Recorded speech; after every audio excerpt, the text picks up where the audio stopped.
Dr. Carlotti, if a patient has been told that they don't have enough bone for a dental implant, do they have any other options?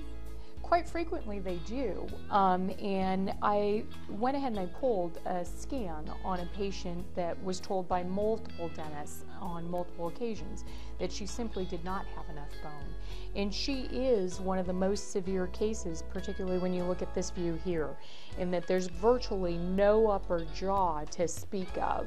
And what we were able to do here, Jennifer, is we were able to place implants into the side walls of the nose, which are referred to as the piriforms, regular implants with what's referred to as a sinus lift going in and using the cortical bone that makes up the floor of the sinus. And the most important component here is these long implants, which are referred to as zygoma implants, and you can really nicely see them here.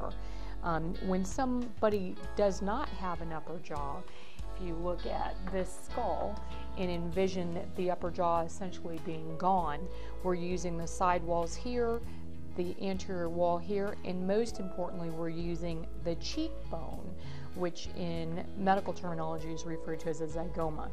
And that zygomatic implant allows a posterior stop with something that has good stout bone, and we can render somebody completely functional with a fixed denture, meaning teeth that never come out, and they can function as they did many years ago after very specific steps in order to restore them.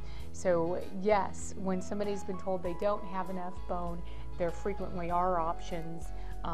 Something like this may be an option in other scenarios, and we can look at some of those x-rays on our next visit.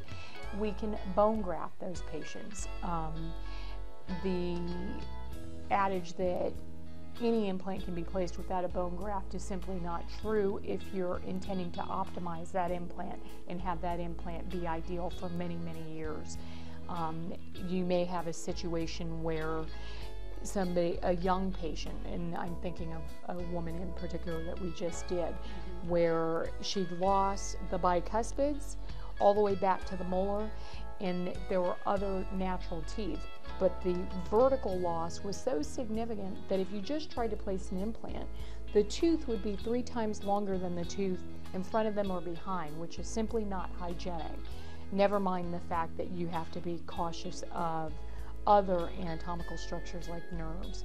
So in her situation, we took a piece of hip and onlayed that to idealize the height of the bone, and now when you look at her x-ray, she's back to when she was 25, and it doesn't look like she ever lost anything from a bone height perspective.